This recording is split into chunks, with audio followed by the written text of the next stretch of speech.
Good morning student. आज हमने करना लेसन नंबर 6। हमने कविता भाग शुरू किया हुआ था और हमारी कविता है उसका नाम है गाता खाक। तो बेटा ये हमने पहले रीड कर लिया था। अब इसके जो प्रशंसित व्याख्या मैंने रिटर्न में आपको दिया है। जैसे हमारा ये फर्स्ट जो पैरा बनता है वो है गाता खाग प्रातः उठकर सुंदर सुखमयी जग जीवन, गाता खग संध्या तट पर मंगल मधुमयी जग जीवन। तो बेटा इसमें सबसे पहले आपने ना प्रसंग लिखना होता है। जैसे प्रसंग है, प्रस्तुत पंक्तियाँ सुमित्रा नंदन पंत द्वारा रचित कविता गाता खाग से ली गई है। कवि पक्षियों के माध्यम से मनुष्य के सुखी सुंदर और मंगलमय जीवन की कामना कर रहा है। खाग क्या होता है? पंछी होता है। ठीक है बेटा, खाग मीन पंछी। तो हमने इस पैरे की जो है व्याख्या इस तरह से करनी है। व्याख्या, कवि कहता है कि सुबह सुबह आकाश में उड़ने वाले पक्षियों का सुंदर गान यही संदेश देता है कि जीवन सुंदर है, सुख का भंडार है। जीवन क्या है? सुंदर है और सुख का भंडार है। जिस प्रकार सुबह सुबह सारी कुदरत अपनी सुंदरता, सरलता और शुद्ध वातावरण से सभी को जीवन प्रदान कर देती है, उसी प्रकार पक्षियों का चहचहाना संगीत को भी मधुर बना देता है, जिससे सारा संसार आनंद से भर जाता है। और शाम या संध्या के, या आप शाम लिख सकते हो या संध्या, मतलब संध्या के समय जब सारा संसार विश्राम कर रहा होता है तो उसी समय पक्षियों का समूह भी शांत एकांत सरोवर के किनारे इकट्ठे होकर चहचहाते हैं। इनमें चहचहाना मनुष्य के सुखी जीवन को व्यक्त करता है। जो है, जब पंछी चहचहाते हैं तो उनको देखकर अपना मन बहुत खुश होता है और ये क्या है कि मनुष्य के सुखी जीवन को व्यक्त करता है। तो सबसे पहले बेटा मैंने आपको पहले भी बताया था कि इसमें ना अपने विशेष जरूर लिखना है कि विशेष बात कौन सी की हुई है। तो आपने लिखना है, विशेष है, कवि सुबह और शाम को पक्षियों द्वारा चहचहाते हुए गाए जाने वाले मधुर संगीत को मानव के कल्याण का संकेत मानता है। मतलब सारे प्यारे में जो लिखा है उसकी 2-3 लाइन, जैसे सेंटर आइडिया कहते हैं ना, उसको मतलब ये अपनी पूरी बात जो है आपने व्यक्त करनी है। ठीक है। तो जो भाषा है तत्संप्रदान है, मानवीकरण और अनुप्रास अलंकार है। बेटा अनुप्रास अलंकार में जितने भी हमारे अलंकार है उसके बारे में आपने पढ़ा ही होगा। ठीक है। तो सेकंड हमारा जो पैरा है वो है, कहती अल्प कल तारावली तारावली अपनी आँखों का अनुभव, अब लोक आँख आंसू की भर आती आँखें नीरव। तो इस पैरे का जो हमने प्रसंग लिखना है ना, तो वो उपरोक्त है, मतलब जो ऊपर लिखा हुआ है वही है। तो हमने इसकी व्याख्या करनी है। जैसे कवि कहता है कि अंधकार से भरे हुए आकाश में लगातार चमकने वाली तारों की पंक्तियों को देखकर ऐसा लग रहा है मानो वह कह रही हो कि सारा संसार करुणा और दुख से भरा हुआ है। करुणा मतलब दुखी, और दुख आपको पता ही है कि जब मानव बहुत ज़्यादा दयानीय और दुखी, करुणा दयानी भावना वाला, ठीक है, दुख से भरा हुआ है। जिस प्रकार लगातार दुख सहते हुए किसी की भी आँखों से आंसू बहते रहते हैं और उनके आंसू को देखकर दूसरे मनुष्य की आंखों में हमदर्दी के आंसू बहने लगते हैं। जैसे हम किसी को रोता हुआ देखते हैं, उसकी दुख भरी कहानी सुनते हैं तो हमारी आंखें भी नम हो जाती है। ठीक है। कहते हैं कि उसी प्रकार तारों का समूह संसार के दुखों को देखकर दुखी हो रहा है और आँखों की भाषा नीरव और मौन होती है, क्योंकि जो आँखों की भाषा है वो चुपचाप जैसे नीरव है और मौन है। वो सिर्फ देखने से ही पता चल जाता है कि वो मतलब इंसान हमदर्दी वाले या किसी भी तरह का, जैसे कोई दुख है तो गुस्से वाला हो या कोई भी हंसी वाला हो, तो उसकी आंखों से पता चल जाता है कि वो क्या अपने हाव भाव दे रहा है। ठीक है। और वह केवल आंसुओं के माध्यम से ही प्रकट होती है। अब यहाँ पे क्या है कि आँखों की भाषा नीरव और मौन होती है और वह केवल आंसुओं के माध्यम से ही प्रकट होती है।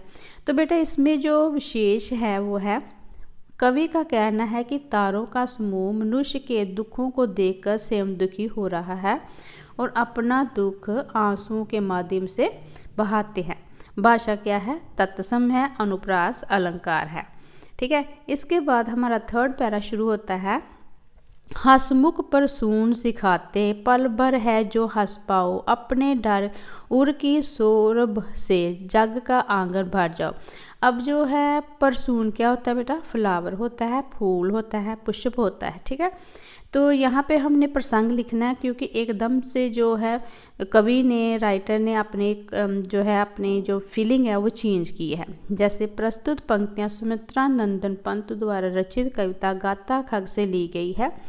कवि मनुष्य को सदा फूलों की तरह मुस्कुराने का संदेश दे रहा है। ठीक है, तो इसमें व्याख्या हमारी है। कवि कहता है कि सुबह सुबह खिले हुए फूल अपनी कोमलता और खुशबू से पूरे वातावरण को आनंद से भर देता है और मानव को ये प्रेरणा देता है कि वह इस नाशवान और छोटे से जीवन को, जो कि कष्टों और समस्याओं से भरा हुआ है, वह आनंद से व्यतीत करे। क्योंकि इंसान का जो हमारा जीवन है वो बहुत सारी जो प्रॉब्लम्स है, दुख है, उनसे भरा हुआ है। तो फूल हमें क्या संदेशा दे रहे हैं कि आप भी मेरी तरह खुश हो। फूल खुश रहता है ना, फूल को देख कर हमारा मन भी खुश हो जाता है। तो कहते हैं कि अपना आपका जो जीवन है, हमारा जो जीवन है पल भर के लिए, कोई पता नहीं कब मतलब जो जीवन है वो उसका एंड हो जाए। ठीक है, तो हमें संदेश दे रहा है कि आप भी हमारी तरह मुस्कुराओ। ठीक है, मनुष्य अपने सद्गुणों और सद्कार्यों से जगत को सरल और सुखद बनाने का प्रयास करे। जो भी अच्छे कार्य हैं वह करेगा, मनुष्य करे, और सारे समाज को जो है सुखद मतलब सुखदायी बनाने का प्रयास करे। तो सारा संसार तभी खुशी और आनंद से भर पाएगा। जिस प्रकार फूल अपनी खुशबू से पूरे संसार के वातावरण को आनंदमय बना देता है, उसी प्रकार मनुष्य को भी अपने गुणों, व्यवहारों और सद्कार्यों से समस्त संसार को उन्नत बनाना चाहिए। ठीक है, तो इसमें विशेष क्या है बेटा? क्या है विशेष कि खिले हुए फूल की भांति मनुष्य को भी अपना जीवन जो है आनंद पूर्वक बताना चाहिए। तो भाषा क्या है? तत्सम है और रूपक अलंकार है। ठीक है, इसके बाद हम पेज चेंज कर लेते हैं अपना कॉपी का, बुक का। हाँ जी, आगे है, उठ उठ लहरें कहती ये हम कूल विलोक ना पाएं, पर इस उमंग में बह बह नित आगे बढ़ती जाएं। आगे है जो कूल क्या होता है? किनारा, विलोक मतलब देखना, उमंग मतलब उत्साह, बह बह मतलब लहराते या बहते हुए, और नित मतलब सदा। ठीक है, तो इसका जो है प्रसंग वो लिखेंगे हम। प्रस्तुत पंक्तियाँ सुमित्रानंद पंत द्वारा रचित कविता गाता खग से ली गई है। कवि सागर में उठने वाली लहरों के माध्यम से मनुष्य को हमेशा कर्मशील मतलब हमेशा अपना काम करने वाला बनना और आगे बढ़ने की प्रेरणा देता है। ठीक है, तो व्याख्या है हमारी। कवि कहता है कि लहरें किनारा पाने के लिए बार बार सागर में से उठती है और आगे बढ़ती है। लहरें देखती है कि उन्हें किनारा नहीं मिला, वह किनारा पाने की चाह में लगातार आगे बढ़ती ही जाती है।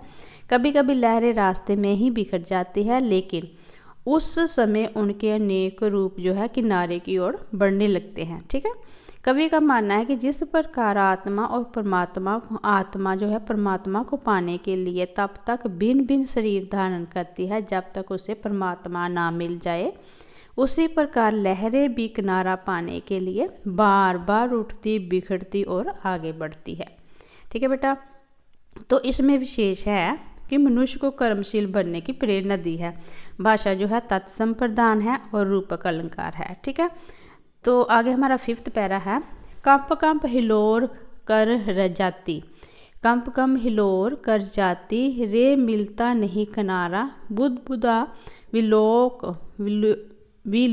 विलीन हो चुपके पा जाता आरसे सारा। कहते हैं कि कंप कंप हिलोर कर जाती, रे मिलता नहीं किनारा, बुध बुध विलीन हो चुपके, पा जाता आश्रय सारा। तो इसमें क्या कह रहा है कवि, कहते हैं कि प्रस्तुत पंक्तियां सुमित्रानंद पंत द्वारा रचित कविता गाता खाक से ली गई है। इसमें कवि अपना और आत्मा और परमात्मा से संबंधित विचारों को व्यक्त करते हैं। कवि क्या कहते हैं, कवि कहता है कि सागर की लहरें बार बार उठती है और वायु के स्पर्श से कांप उठती है। लहरों की बार बार कोशिशों के बाद भी उन्हें किनारा नहीं मिलता। जब लहरें सागर के प्रहारों से चूर चूर हो जाती है, तब उन्हीं लहरों में से एक छोटा सा बुलबुला पानी में जन्म लेकर उसी में नष्ट होकर जीवन के अंतिम देश को प्राप्त कर लेता है। उसी प्रकार आत्मा परमात्मा में विलीन होकर अपना अंतिम लक्ष्य जो है पूरा कर लेती है। इसका कहने का मतलब है इस पैरे का कि जो संसार है, जो जीवन है, वो क्या है, पल भर में नष्ट होने वाला है। जैसे कि आप बारिश देखो बेटा, बारिश आती है तो उसमें जब बारिश पड़ती है तो ज़मीन पे छोटे छोटे बुलबुले पानी के बढ़ जाते हैं, वो पानी में ही जन्म लेते हैं और पानी में ही विलीन हो जाते हैं, नष्ट हो जाते हैं। उसी तरह जो संसार है, जो हमारा जीवन है, वो भी पल भर के लिए, अगर सांस आया तो जीवन है, नहीं तो क्या होगा, जो सांस बंद हो जाए तो हमारा जीवन जो है नष्ट हो जाता है, ख़त्म हो जाता है। ठीक है, तो इसमें विशेष है कि कवि कहता है कि मनुष्य जीवन एक बुलबुले के समान है जिसका जन्म पल भर के लिए होता है। तो भाषा तत्संप्रदान और पुनरुक्ति अलंकार है। तो बेटा इस तरह की सारी प्रशंसक व्याख्या है। गाइड में, बुक में बहुत टफ लैंग्वेज थी, मैंने ये आपको बहुत इजी करवा दिया है। अगर 10th क्लास के बच्चे कोई और सब्जेक्ट भी पढ़ना चाहते हैं ना बेटा, तो आप मुझे मैसेज कर देना, तो मैं वो भी आपको टीच करवा दूँगी। ठीक है बेटा, तब तक आप इसको अच्छी तरह से रीड करो, क्योंकि गाइड वाला बहुत ज़्यादा टफ लैंग्वेज वाला है। आई होप कि आपको ये इजीली समझ आ जाएगा। ठीक है, नेक्स्ट वीडियो में मिलते हैं। Take care.